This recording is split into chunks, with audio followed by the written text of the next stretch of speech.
In this video, I'm gonna change the way you play FC26 forever. First of all, we want to head over to these settings because there has been a recent squad update, so make sure to download the latest updates before you do anything else. While it's updating, I know I'm already getting comments about the next episode of my goalkeeper series. Well, it's coming out tomorrow, guys, on Monday, and I can give you a spoiler already. We will be going to a brand new club. Now that we've got the latest squad updates downloaded, you can see that the starting points has also been updated. This City versus Liverpool game is obviously happening the day that I'm making and posting this video, so it is pretty updated now for many different leagues as well, and I feel like EA Sports are definitely updating this way more frequently than what they did last year. Some new managers have been added to the game mode, and most of them are familiar faces returning to the game after some time away from management. As we can see here, Rafa Benitez is the new coach of Panathinaikos, now available in-game. We also have Graham Potter as the new head coach of Sweden, and obviously Sean Dyche, the new manager of Nottingham Forest. Let's head over to Italy because we have a couple of changes there. The big one being Spalletti, new Juventus coach, but obviously, unfortunately, does not have a new face. So hopefully that will be updated soon. We also have Alessio Dianzi here in Empoli. Let's head over to Spain in the second division. We have a new coach, that is Borja Jimenez for Sporting Gijon. And let's go over to Saudi because we have Sergio Conceição, the new coach of Al Ittihad. So yeah, quite a few new managers. We've also got some returning players in the game, one of them being Alejandro Gomez, who I'm pretty sure has been retired for like the last couple of years, but he's now back playing football, and he has been added there in career mode, now playing in Argentina. And these are only gonna show, by the way, if you download the recent updates and start up a brand new save. You will also notice that some of them have brand new face scans. So let's just keep going. Fabio Borini is one of them, now playing for Salford United. Of course, Jamal Lewis, that is a familiar name now in Preston. And let's just keep going a little bit further down because now we are at the point where some players have received new upgrades. Olise is now at 87, and remember that their potential is also changed. So let's just keep going further down. Guardiol, here we have some new Wonder Kids as well with brand new updates, face scans. And eventually, we are going to be seeing some players who has unfortunately received downgrades. Florian Wirtz is one of them, now an 88. His potential is not going to be as good as it was before either.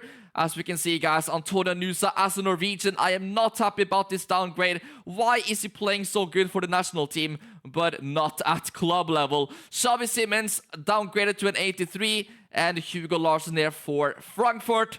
So yeah, some new changes, guys, in career mode. But now, let me go over to what I really wanted to show you guys in this video. About 1 week ago, EA Sports released this dedicated career mode updates focusing on the CPU and making the game a little bit harder than what it is. Basically, what has happened is that we have some new sliders that anybody can adjust on any console, and this is gonna give us a brand new experience. Basically, a whole new difficulty and a way to play the game. So I'm gonna be going through all of my settings so you can copy them at the end of this video, but trust me, guys, this is gonna give you a new view of this game, so I think we should just get into some gameplay right now. This new way, guys, of playing the game, I would definitely recommend to people who wants to have a little bit of fun. Maybe you're a bit bored of FC26 already and want to change it up. This is for sure a new way to play the game, and you can challenge yourself more than ever because we are pretty much creating a new difficulty here. I'm going to be using Barcelona, and we will be playing Chelsea at the Stamford Bridge. And because I'm using the live starting points, half of my squad is completely exhausted and injured, so that already makes this game way tougher for me, but hopefully we can still see some good gameplay regardless. These sliders are designed to make matches feel like more dynamic, tactical, and rewarding as well. Pretty much no more easy victories or robotic gameplay. There's a lot of things that you will not even see on the screen because, you know, even like the passing assistance, the shooting, everything has been adjusted. So later on, you will find out how different it actually is to your current settings. So far, I feel like this game is flowing very well. Look at these skill moves, though. Oh my days, I cannot keep up. that was a beautiful move from the home team that probably deserved to go in. Let's just play it safe from Garcia in goal. And then we'll try to make our way through here. Look how compact this midfield is from Chelsea. You really have to think about how on earth are you going to break this down. Let's see what we can do here with Rashford. Yes, that is a nice turn. Gotta get past Reece James. And, oh, we have done well, but that is just good enough for Chelsea. Let's see if we can get our goal. De Jong. Look how tight Lavia is on you. It's crazy, guys. It would be incredible if we could get a goal before the break. I'm still yet to beat this difficulty, by the way, but here we are with Rashford. Cutting inside. Still going. Marcus Rashford. And the shot is nothing special. But it's obviously helping that I am using Barcelona. One of the best teams in the game. Let's see what Garnacho does here. These are good passes.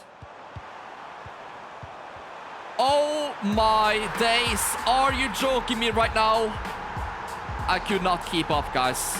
I don't think I've ever seen it go that fast. It really reminded me of that Arsenal goal against Norwich that they got many, many years ago. Absolutely insane stuff. These are the kinds of things you will see with these settings, guys. And honestly, if you do not want the challenge and you want things to be super simple, I don't think these sliders are for you, to be completely honest. Referee, please just blow for halftime already. Yes, there we go. This is gonna be a challenge, guys. As I said before, I'm still yet to beat this difficulty. I'm gonna have to make some adjustments. I don't exactly have it too much on the bench, but this is because I'm playing on the live starting points, which means there's loads of injuries and players are tired as well. But I'll bring in Ferran Torres and play Rashford as a striker to see if it makes a difference. Let's give this to Ferran Torres. He is completely unmarked here.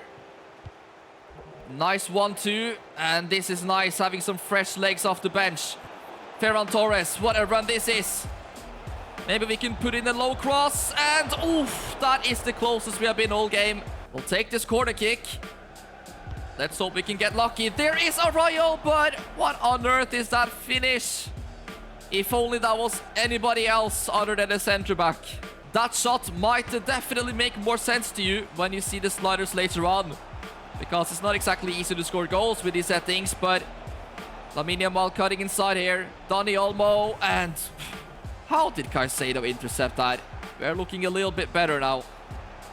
Rafinha, yes, loads of space here for Lamine Yamal. Maybe a back post cross or something. Oh. I mean, we're getting closer.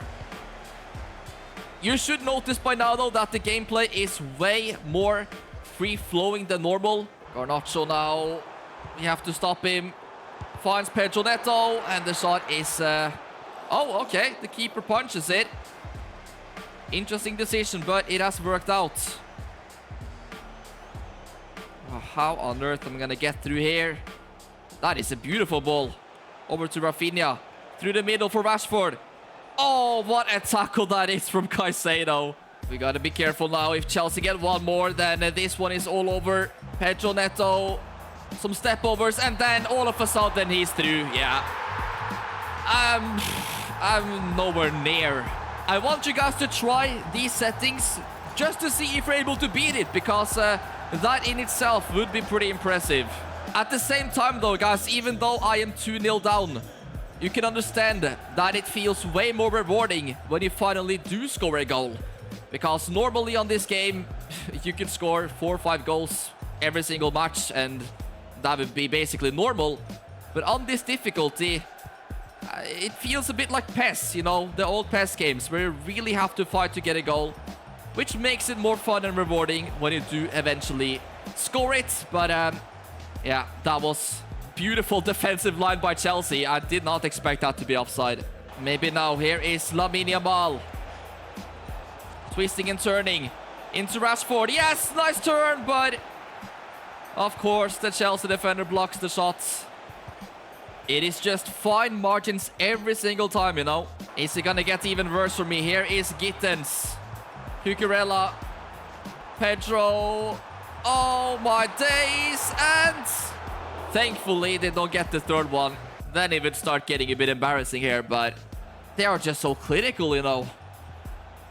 We have players down to this side.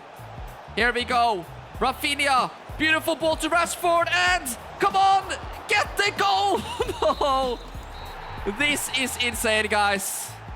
We could have scored in this match, but just wasn't meant to be. So fair play to Chelsea. If you thought that looked challenging and want to give it a go yourself, I will show you the settings that I've currently got. By the way, the wind effect is actually set onto dynamic. In the game, it says off, but make sure to actually put it on dynamic in the actual career mode settings. Anyway, some of these sliders might look a little bit scary. You know, some of the settings might be very different to what you have right now on your game. But trust me, as you can see in this game, I still didn't have any injuries, even though that the frequency is still set to 90. So, you know, don't be scared by these settings. But you can definitely tell that it makes it way more tough for you against the CPU. That is for sure. They have got a bigger advantage, and the actual game is set on legendary difficulty, not ultimate, because apparently on ultimate it doesn't really make any more differences. It is easier to create a tougher difficulty on legendary than ultimate, so that is just how it is, guys. These settings are all inspired by Career Mode King, the YouTuber. Go ahead and check him out, subscribe to his channel, because he made a video just a couple of days ago with these settings after the most recent Career Mode dedicated updates. And I've just tweaked a couple of small things, but yeah, 90% of them are literally the exact same as his ones. For the camera, we have Legacy, and I'm also playing with 15 in height and 7 in zoom. So obviously you can make this even harder than what you just saw. You can turn on the manual here for the shooting, the passing and everything, but in my opinion, if it gets too difficult, you can literally just, you know, put these back onto assisted. That is all up to you, but as I said already, if you want a big challenge, you put most of these settings on manual or maybe semi-assisted. So guys, I wish you the best of luck. Let me know what you think about this new gameplay that is basically adjusted for this most recent career mode updates. I don't think I'll be using it too much in my Be a Goalkeeper series, because I think I would concede 10 goals a game. But for sure, if you're doing a normal manager career 11 aside, this is a challenge. And if you win some trophies on these settings, then you definitely are one of the best career mode players in the world. So guys, go ahead and give it a go. Thank you so much for watching this update video. Drop a like and subscribe, and I will see you in my next video coming tomorrow, which is going to be Season 3, Episode 1 of the Be a Goalkeeper series.